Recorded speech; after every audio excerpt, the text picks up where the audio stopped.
It's time for the Wrestling Perspective Podcast. I'm Dennis Farrell. He's Impact legend Petey Williams.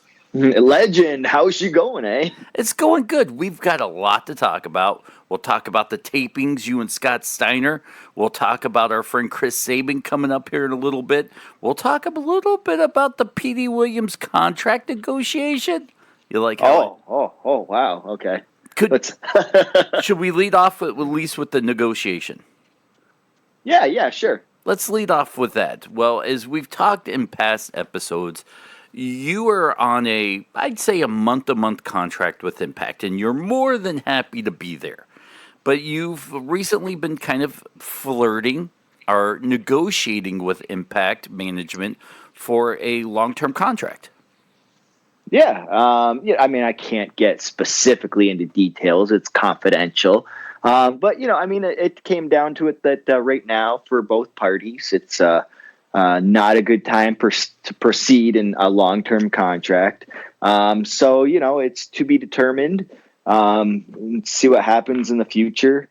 That's about it. It was a lengthy talk, and that's just where we stood at the end of it, and kind of handshake at the end. And, we talked about Petey Williams and his future with the company, and, don't expect to be like, oh, okay, Petey Williams is done. Nope, that's absolutely not it. It's just, it's kind of like a status quo thing going on right now. Business as usual with you. You'll still show up. You'll still do backstage stuff. It's just you're going to still be on a month-to-month contract. Pretty much. I mean, it's not like a month-to-month contract. Week it's more like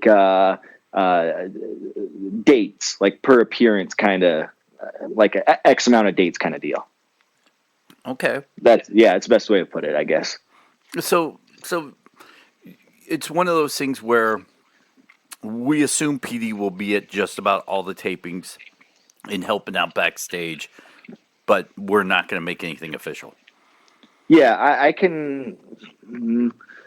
I'll confirm that I'll be at, I'm pretty sure, all the TV tapings, not all the Impact Pluses and Twitch shows and all that kind of stuff, but all the TV tapings and pay-per-views, whether I'm, in some sort of backstage producing role or, on camera. Like, I'm looking at getting back, like, actually doing some wrestling more. Like, maybe doing both. I don't know. I kind of miss it, doing it all the time. I really think they miss the boat, and I'm speaking 90% as a fan.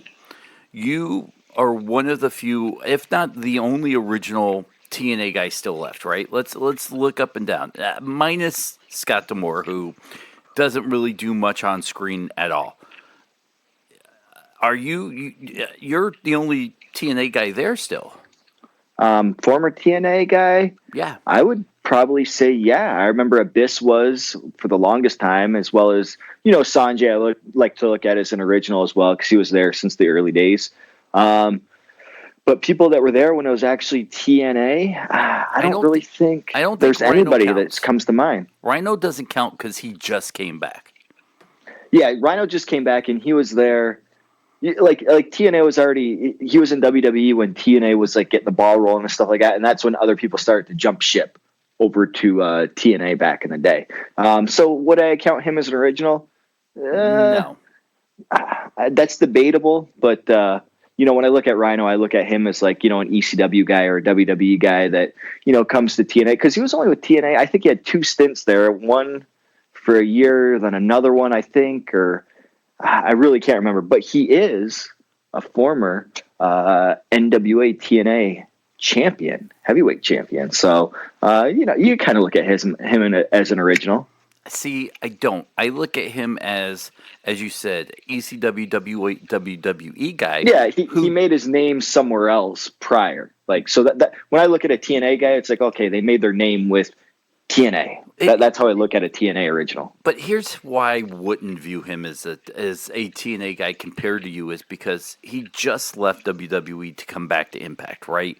So there's some newness. Now, if he's been there 2 or 3 years alongside you, I might be able to lump him in because he's doing his time back inside the company. But seeing that he's only been there for like hours, I can't call him an original TNA guy yet. No, and I mean I can't remember if it's second or third stint here, but even like RVD, this was his second stint with us. So guys come and go, they always do. And but yeah, I like to look at it as original as a guy that made themselves like an AJ Styles or something, or Chris Daniels. Even though they were in Ring of Honor and stuff, I feel like they made their name in TNA. With that being said, I really would like to see Impact do more callbacks, more because and I think we were talking about this off the air, and I'm looking at this as A, as a fan, B, as your friend. There's a disconnect between Impact Now and TNA, which they've done an amazing job separating it, but there still has to be some sort of legacy. Like, here's Petey Williams. This is the guy that's been here from the beginning. He's still here. The only time he left was when we fired him. You know what I mean? And they don't do that when you're on screen, and I feel that's a loss for history of Impact and TNA. Yeah, and what's a good storyline I just thought of when you were talking was you talk about guys from the past and stuff. Why not have some guys that you don't even know where they're at right now? They come back like a TNA past to wrestle. Maybe it's me, maybe it's somebody else has an angle going on of like former TNA guys. He's going to run through them, whatever the case may be, until he gets to that one guy that we bring back and stops him, all that kind of stuff. I think that'd be a good storyline. It'd be fun if the budget was there to have like a TNA reunion show versus Impact talent. That's good. That is really good. But you got to remember, a lot of the guys that are TNA originals that people are like, oh, they were the guys there. I mean, they're all contracted other places right now. So that'd be tough. True, but I'd still like to see that. I mean, it'd be probably just you and Amazing Red then.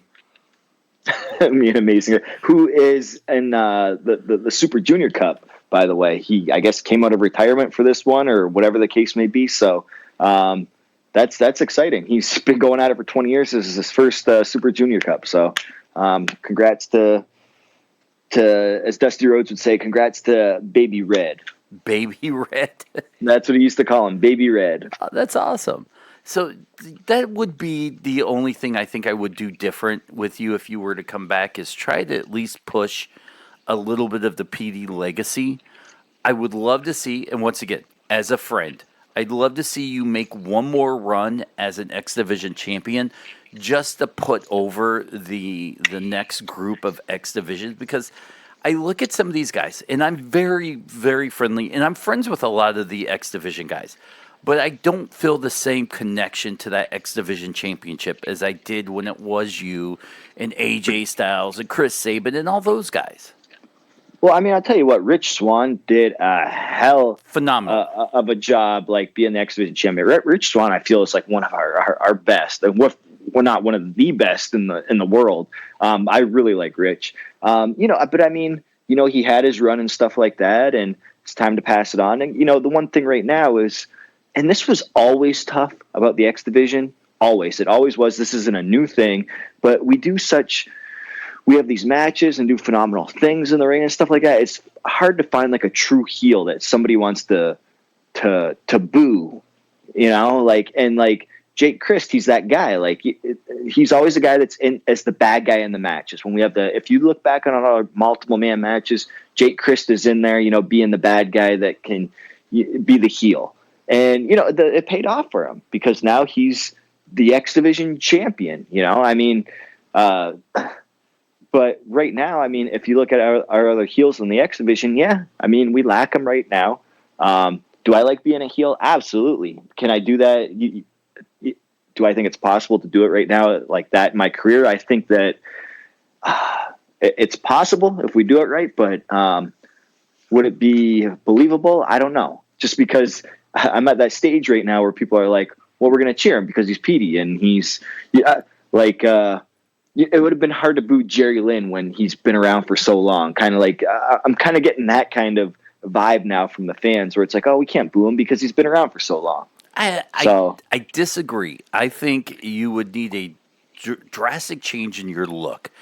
Yeah. If you're going to get some sort of pop in Canada And I'm not talking about like the cheap change where you're carrying around an American flag in Canada or anything stupid like that.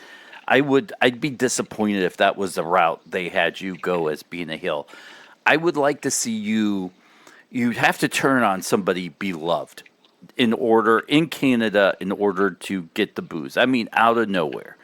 And then start coming out just all in black. Don't even wear the Canadian flag anymore. You just come out in all in black. You know what I mean? Oh yeah, obviously I wouldn't be able to parade around the Canadian flag or anything anything like that. But I mean, yeah, it's doable. It's just it would be tough. But yeah, I mean, I could be that heel. I have no problem being a heel. I played a heel pretty much my entire X Division career. This is the only time I've ever been a babyface in Impact, pretty much. If you look back, and I'm saying going forward now, what kind of heel would you want to be? I mean, who would you fashion your heel character after now?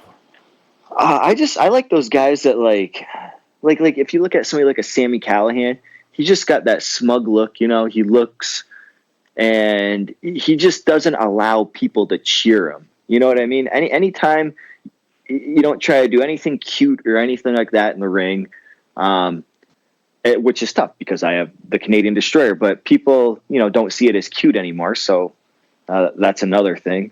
But yeah, that's what I mean. Like true heels that don't try to do anything cute, because a lot of heels, what they try to do something good looking in the ring or whatever, because they're trying to get a job or trying to get over or whatever the case may be. A good heel just like goes out there and like lets fans boo them. They just get under the fans' skin and say whatever they want.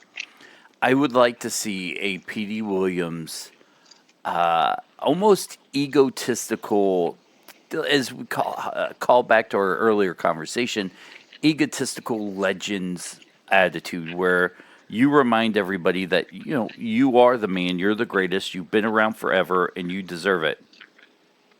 That'd be great. I mean, I'd be all for that. That'd probably be the easiest route to go. It kind of rates itself, I think. I think you're right, and Impact doesn't have that. That's a unique hill that Impact doesn't have. Somebody that says, "Hey, you know what? The X Division title is my birthright because I've been here this long." Yeah, absolutely. See, you got it, Dennis. You know what you're talking about. I've learned from the best. Yeah. So, and by the way, congratulations to Chris Sabin, who was down at the WWE Performance Center training some new recruits. Yeah, he was the guest. What do you call Trainer. it? Guest trainer or whatever the case may be. So good for him. Hopefully, this is something opening up for him. He's not under contract anywhere, so hopefully, I really don't want to see Sabin be done with the wrestling part of it. He'd be a great trainer. Like I've trained with him and stuff like that. Done seminars with him. He's great. I just think he has so much more fuel left in the tank where he can actually still be a performer and stuff. I would love, and I'm once again, as a guy who's a friend of Impact, I'd love to see him make a run in Impact. I don't necessarily, unless he's with the Motor City Machine Guns, I don't know if WWE or NXT would take good care of him. As far as, yeah. And this is just, you look at the majority of TNA Impact guys who have made the jump to NXT and WWE, and the majority of them had phenomenal, I would say phenomenal NXT runs, but subpar WWE runs. And I'm not using Samoa Joe or AJ Styles in this conversation, although I think Samoa Joe has kind of overcome this, where he just had his first title, a few months ago, and he's been up on the main roster for almost 2 years? Yeah, but a title doesn't always, and we've talked about this before, a title doesn't always make a person. I mean, look at Jake the Snake. He's never had a title in WWE history. So it depends. Like they always set up guys that, you're going to be that guy that, and if you look at Joe, he's been losing a lot. Like he sets up to, the next big like baby face or whatever to go on and feud with whoever the world champion is at the time. That's kind of like what Jake the Snake did, but like in the opposite role. So you're right. Like I think going back to Chris Sabin and Alex Shelley, they're I think they do have a lot more value as a tag team than individually. I could be wrong, but I think they would. You look at WWE, who's always been about size and stuff like that. Guys like Chris Sabin and Alex Shelley, they're X Division wrestlers. That's their style. That's what they do. If you put them together as a tag team, they're going to knock it out of the park. I will say that I could see him now being a Impact champion, a Ring of Honor champion, maybe even in some sort of AEW champion now, but I just don't have faith that WWE or NXT would know how to use him the right way. Yeah, I think they both have that, Alex Shelley and Chris Sabin individually, and they both have proven it that they can be great singles wrestlers. You put those two together, I just mean there's money there. I think anywhere they go in the world, Motor City Machine Guns, could tear it up. Have you heard the rumors that Shelley's been rolling around in a ring? Well, yeah, he returned at Ring of Honor, and he's going to be wrestling again and all that kind of stuff. So, yeah, I knew he'd come back. I know he said he was done and all that kind of stuff. It's just that I know we've said it on the podcast. Yeah, I knew eventually he'd come back, and he did. Hey, we were right. I would love. Here's the thing about Alex Shelley. And I tell the story about the time you and I went to a Ring of Honor show and how scary talking to Bully Ray was, right? How intimidating of a guy he is. Believe it or not, Alex Shelley is 100 times more intimidating. Well, I mean, Alex Shelley's very quick-witted and stuff like that. If he wants to, he can make you feel like the biggest fool in the room, or he could be your best friend in the room. That's the type of that's how good he is at talking to people and stuff. So, yeah, no, I mean, I would agree with that. Oh, we should try to get Shelley on just to say hi. Yeah, he'll come on, he'll say hi, and then leave. Like, I guarantee that's what he'll do. I absolutely believe that, by the way. Let's talk about the tapings over the weekend. I guess over the weekend's the right way to put that. You guys did an Impact Plus show for Unbreakable in California. You know what? Let me start out with saying there were pictures floating around, and I don't know if he was backstage, but Jericho was hanging around. Jericho was hanging around? Yeah, there was pictures of Jericho. I didn't see him. He might have been there with Callis and D'Amore, like, after the show, but there were pictures popping up of D'Amore and Callis with Jericho. Oh, well, I mean, I was only there on the Friday. We had 3 shows. One was the Impact Plus on Friday, August 2nd. August 3rd was our Twitch show, and then August 4th were TV tapings. I was only able to commit to the Friday show. And so, I mean, I left pretty much like right when the show was done, because I had to hop on, my flight to go back home and all that kind of stuff. Jet. So, yeah, I didn't see any Jericho. I no Y2J spotting, so this is the first I'm hearing of this. Your private jet? No, I mean, I share it with Chris Jericho. Well, that's nice of you. Hey, let him taste. Wait, did I just say I didn't see him? Oh, okay. Let him have a little taste of that Petey Williams money. Yeah, that's right. My 9-figure contract per date. Yeah. So, yeah, for the TV tapings, I had a blast, Dennis. I mean, I had so much fun. It was something that has been in the works for a while. Everybody knows that myself, Jordan Grace, and Scott Steiner were teaming up for the King of Trios in Chikara. And D'Amore was like, hey, I like that idea, so I'm putting it on my show, right? So why not? It was a great idea. Got to give up Mike Quackenbush for, getting it all together. But I hope this is not just a one-time thing. I just had so much fun. I would love to keep doing it. I think I'm sitting there in the ring during the match, before the match, after the match. I can already see, I have like dozens of storylines going on in my head. I'm like, oh my God, this is what we can do. This is what we can do. This is what we can do. And I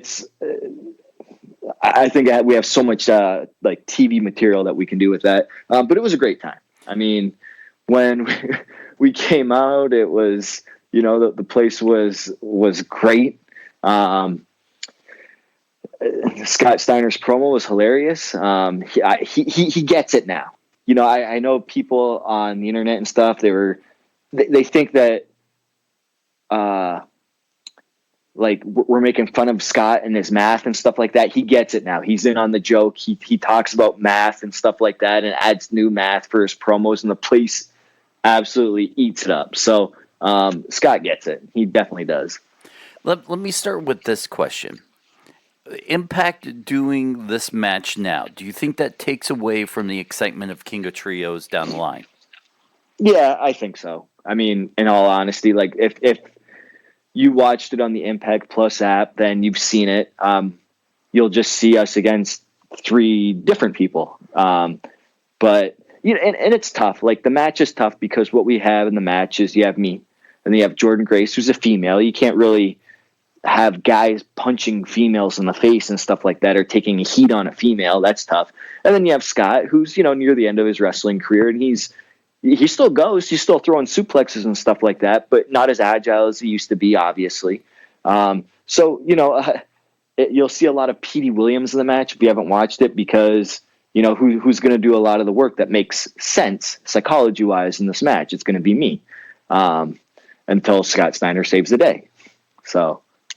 All right, so let's start with backstage. You guys get together.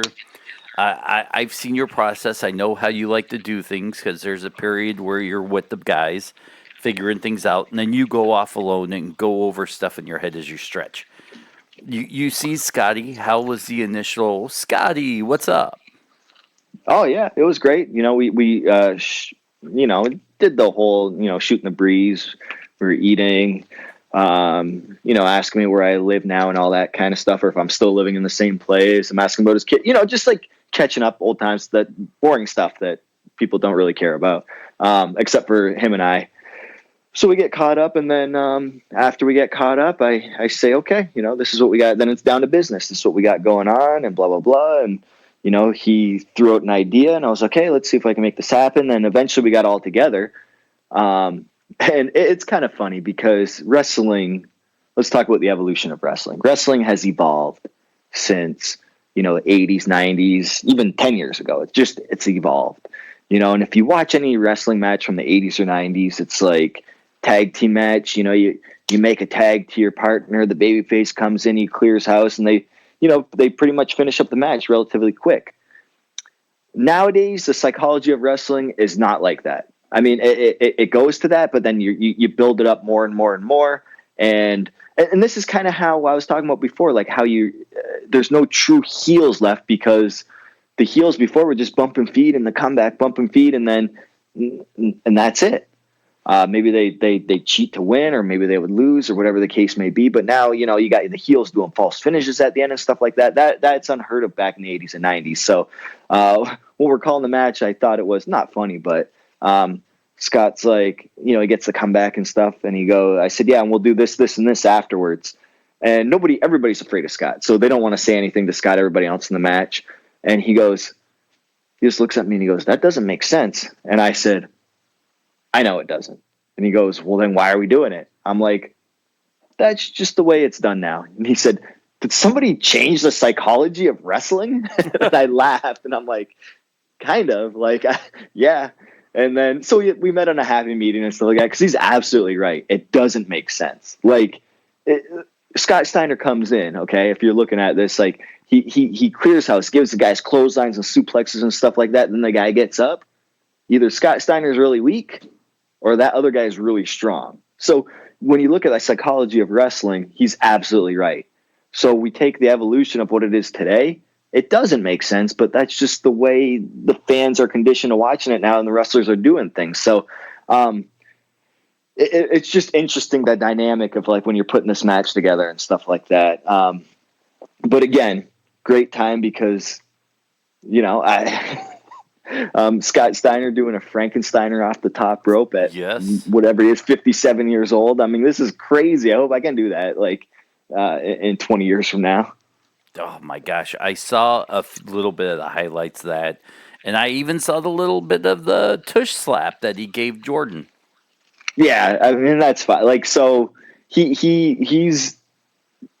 cleared that beforehand. Okay. I don't want to give up Scott, but like, don't start saying, oh, sexual harassment and stuff like that. It was cleared beforehand. If Jordan didn't want to do it, she would have said no. It fits into the character of she's considered thick mama pump, and he's big papa pump, and he's got freaks and all that kind of stuff. It's Scott Steiner.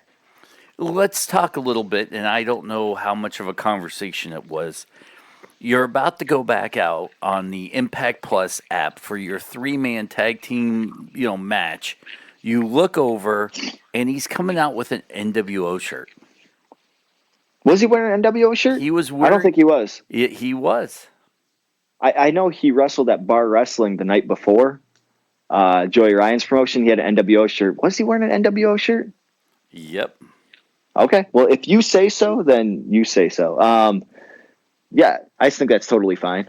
You should have seen the shirt Jordan Grace was wearing all around backstage that day. Whoa. It had Scott Steiner on the front, but he looked like Einstein, like the hair, the Einstein hair and stuff like that. Yeah. And on the back, it had that math promo on there, like verbatim. And I told Scott beforehand, I said, listen, man, you're going to do that exact same promo in the ring. She's going to stand in front of you. And if you get lost, you just have to look at her shirt and start reading it. What did he? Were you there when he saw the shirt? He's like, nice shirt. Yeah. I said, look at this shirt. And I think he said like he was the one that designed it. Really? So he gets it, man. He knows, like he as soon as he got in the ring with this promo, he started saying like, I don't even know how he said it, but he's like, you guys need to look up. How did he say it? He goes, everybody's so worried about social media and their followers and their Facebook and stuff like that. Well, what you need to do is you need to Google one thing, and that's Steiner math. And people are like, yeah, Steiner math. And then he talked about having 141 and 2/3% chance of winning. And then he started talking about me having like dog years and 7 years, and then timesing it. And then it just got all out of hand. And then people are going nuts because he's doing math again. Oh my God! So you think that's his new shtick, huh? Why not? I mean, Steiner math is like super over. So the thing is, I don't think, if you remember back at Redemption, like probably 2 years ago, he came back and they fit us in a little segment together. It wasn't written in, but then they wrote it in really quick on the show for our pay-per-view. And I told Scott, I said, hey man, can you do another math problem? And he goes, no, it has to add up. And I've talked about this before. And then he ended up doing it. And I think he sees that, man, this is really over, me doing math. So I think it was lost in translation for the longest time, because that promo, that first one he did, the math one, was done like in like 11 years ago. And then all that 11 years, well, then it was 2017. So 9 years later, when I got him to do another math promo, or ish, kind of like, talking about 2/3 and 1/8 and stuff like that, people were like, yeah, that's awesome. And then I think he saw it blow up and he was like, huh, this is something here. I could be like a math wizard. So he's been doing math promos ever since. All right. I don't hate it. By the way, you guys signed Tanel Dashwood. Nice signing. Yeah, this will be, and I don't know, if she'll be at the Mexico tapings or whatever. We get the Mexico tapings coming up next week. I haven't heard anything, so I'll probably know more when I get to Mexico. I'm excited for that. I think that's a huge signing right there.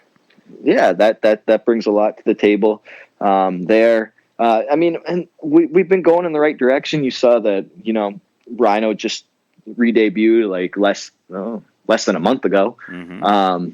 We have Rob Van Dam. Like, so slowly but surely we're going to start, you're going to see more people on our show, and just things are going to get better. Things are looking up. I was excited to see what you guys have been doing. I like the Rhino signing. I would like it a lot more if you let Rhino be Rhino. It be funny. I want funny Rhino, Petey. No, you don't want funny Rhino. I do. So if you watch the Impact Plus show that we had, Unbreakable, Rhino is the old Rhino, like ECW Rhino. Like, he's cursing and stuff like that, throwing chairs around. Like, no, I saw Rhino is like, he's the guy that's going to go out there and beat the crap out of you. Like, that's how he was in ECW, and it's always good for a change to be like funny Rhino.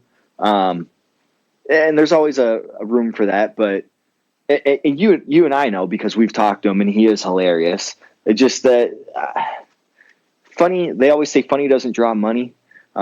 Serious Rhino that beats your butt and just kicks the tar out of you. That's the Rhino I think people want to see. All right. There's been talk that, and I've heard people, because I belong to a bunch of Impact Facebook pages, right? And one of the interesting things was they would like to see like a Team Canada come back, but in the way of the North. Yeah, I mean, I think that just writes itself, and I don't think it's a matter of if it'll happen. Maybe it won't. I don't know. It's probably a matter of when it will happen. I just right now I don't think it's the right. This is the right time. Possibly. I mean, right now the North have so much steam; they don't need a group per se. I'd say you're looking at. I'd like to do a Team Canada. I mean, I really would, but I'm having so much fun with this. Steiner and Jordan Grace, the Pump family or whatever you want to call it. Pump family. The Pump family. I don't know. That's people are saying. But yeah, I mean, I would love to do another Team Canada with like the North. Michael Elgin. I mean, heck, half our roster is Canadian now. I mean, you could pick and choose who you want to pick for Team Canada. With everything Impact does, I'd like to see them do some sort of, a fun takeoff of some of that early to mid 80s stuff for NWA, WCW that worked. Like, I loved the Battle Bowl concept. I think the Battle, and if you don't remember Battle Bowl or you are not a WCW guy, it was basically everybody's name on the roster would go into a hat, essentially. You pull out two names in their tag team, and then you pull we just did that. Did you? Just did we just did and it was on a Impact Plus show. So if you don't, it's tough because we have Impact Plus, we have our TV show. I know like some people just follow the TV show and they just are like, I don't have Impact Plus or whatever the case may be. But yeah, they kind of, I can't remember what it was called, but it was like odd pairings. So for example, and here what the winner was, and this is culminated at Unbreakable. Tessa Blanchard and Sami Callihan were a tag team.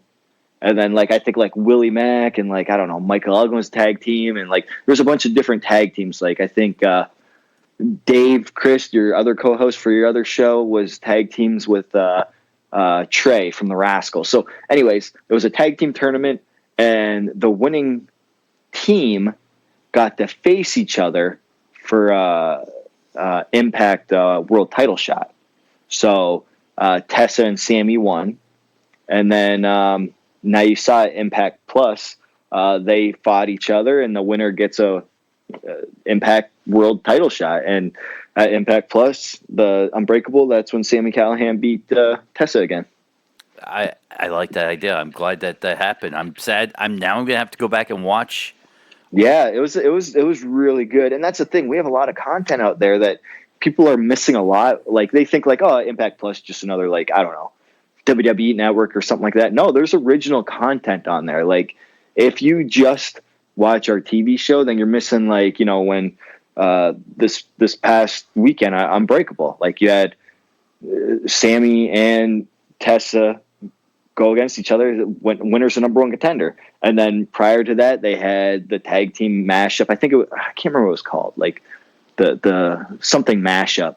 And the winner faces each other for the title. And then you had me, Steiner, and Jordan Grace. You don't see that on our TV yet. So yeah, Impact Plus we're doing a lot of good things there. We're making it a monthly thing, and it's good. Let's move on before we wrap up, because there's a bunch of stuff I want to get to. Can you tell me a good Harley Race story? Recently passed away. I loved Harley. I had the chance to talk to him a few times. It was before I even got into the wrestling podcast business. I was at a casino in St. Louis many times. It was his favorite. And I didn't know if you ever had a Harley Race story. I really don't. Harley, he was around in the earlier days, the TNA days. Him and his wife were around, and it was great meeting him. I can't remember any storylines we did on TV or anything like that, but it was good to meet a living legend like himself. But nothing funny. I mean, he watched the show, he interacted with, guys like that he knew from back in the day and everything. But it was great meeting him. I mean, I don't have anything funny that I can make something up, but I'm not going to do that. Let's move on. NWA. It's one of my biggest.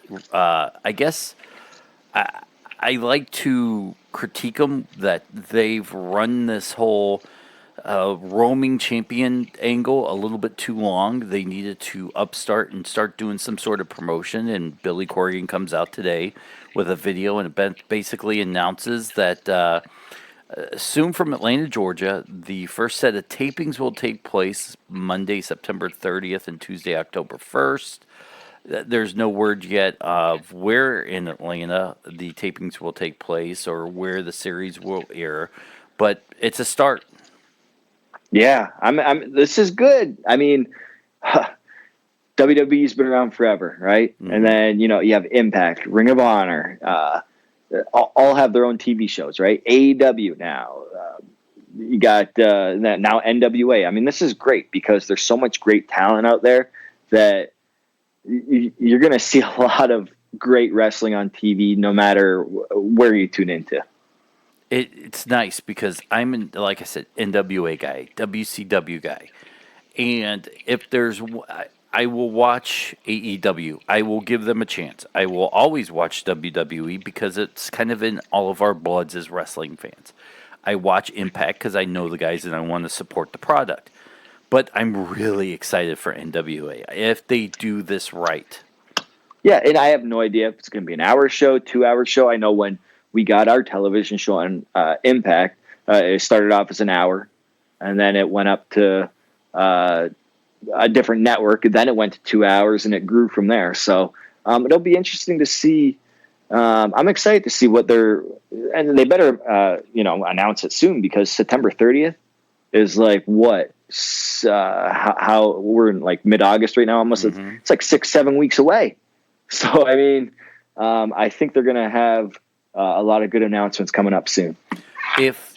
Let me back, I guess, armchair quarterback for you as a promoter here, right? You are the owners of NWA, or you're a decision maker for NWA. September 30th, October. You're running into WWE moving to Fox in October. AEW launching its television contract. And if I'm doing it, I'm either hitting the irons now or I'm going a couple months after to let things settle down. But to jump right in the middle of October with those two major moves, I'm not sure if that's a smart move for NWA. I think it's a smart move because with all of this movement, that's when you want to take a hold of it, right? So you got, WWE, like you said, moving to Fox. You got AEW debuting. During that mix, people are going to be excited and buzzing about wrestling. That's the time you want to jump in and be like, oh, who's this other group that I've never heard of before? Kind of like the old WWE, WCW days. Like, what is this? I haven't seen this. And maybe NWA could grab some viewers that were meant to watch WWE or AEW or whatever the case may be. So this is good. This is the time you want to move and you want to do something because if they wait too long before it's too late, you might not have any of the viewers that you could snag, I'm looking at the landscape of wrestling, and I've always said what Impact needs is a major, whether they invade another company or another company tries to invade Impact. I think that angle, it's been so long since WWE botched it. I think it could help two organizations both get over in the right situation. I don't know. And let's say Impact is one of them. I don't think you can go back to the NWA well again. I know that the relationship with Ring of Honor, and listen, publicly it's been noted that at times in the past it's been a rocky relationship. I don't know if you would see NWA and Ring of Honor team up, but there has to be another organization out there where this invasion angle could really put both companies over right now. And you know what? I kind of disagree with you because I've never, and I'm trying to think when you were talking, I was trying to think if I can think of one. I've never really seen a good invasion angle that actually lasted and people were into, and it didn't seem like, this is okay. This NWA. kind of died out.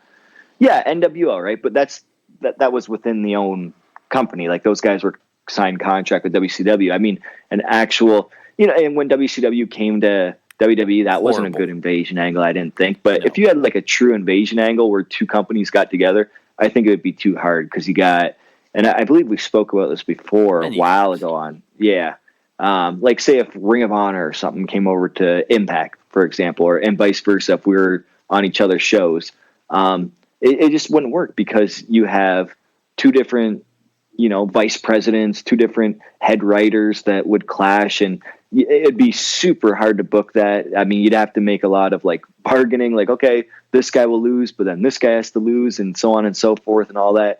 But like NWA is kind of doing it, like not invasion, but Nick Aldis going around with a belt, like, he challenged Cody Rhodes. Cody Rhodes won, so Cody Rhodes came to NWA, and then Nick won it back, and then you had NWA at Ring of Honor, and so on and so forth. So I mean, it's kind of an invasion angle, not really, but at least they're kind of cross promoting. All right, well, let's wrap this up. What do you got going on? Well, we just got Impact tapings next week in Mexico.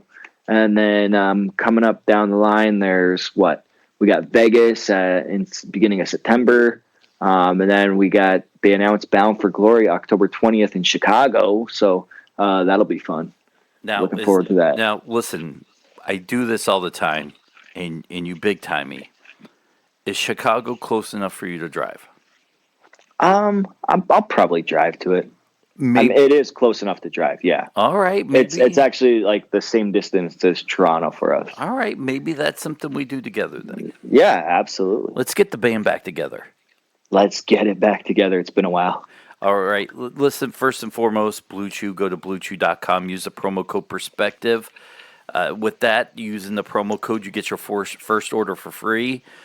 Thankfully, Petey Williams does that. I don't do any of that. He gives you your first order for free. But the one thing he won't do, Petey, is? I won't pay for shipping and handling. That's where I draw the line. And understandable. So if you go to Blue Chew, you use the promo code Perspective, you get that order, you just pay $5 shipping and handling. And I'm sorry, I've tried to talk to Petey about it, but... Well, you paid the shipping and handling then. No, I'm too cheap. Okay, all right. Didn't think so. Okay. Petey, you'll do anything for love, but you won't do that. That's right. That's right. So Blue Chew, it's made with the same active ingredients as Viagra and Cialis, so you know it works. Made in America, so it's cheaper. Done online, so there's no awkward doctor visits, which is so weird. And we had my wife on last week's show. Very great interview. If you missed it, go back and listen to that podcast. She will tell you many times it works, and it works good. Yeah, she's a gem. She's a sweetheart. I love her. I think you're right for her now. Now that you got the Blue Chew, you are right for her. We need to get her on another future podcast for an update. Oh, I already got it in the works. Okay, good. I'm glad you do. And don't forget Fightful.com. Fightful, if you go to Fightful, you get Wrestling Perspective a day early. Fightful's been breaking news for 3+ years now.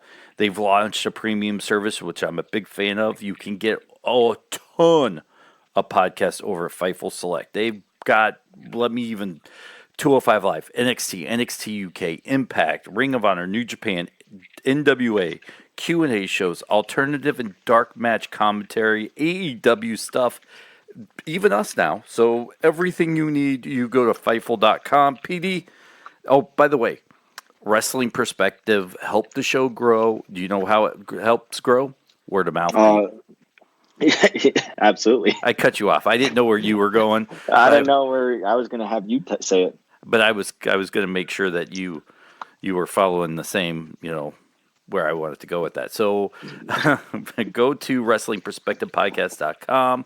Any place you get podcasts, that's where Wrestling Perspective is.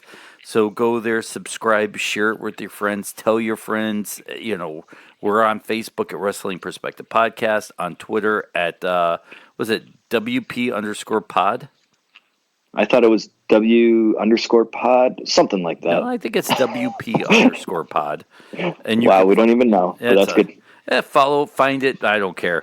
Follow Petey at IPD on Twitter and Instagram, right? Twitter, Instagram, I'm all everywhere you go. I'm I.P.D. Williams. And you can follow me at Dennis77 Farrell. That's this week's Wrestling Perspective. Hope you enjoy it. I guess we'll see you on the flip side. Yeah.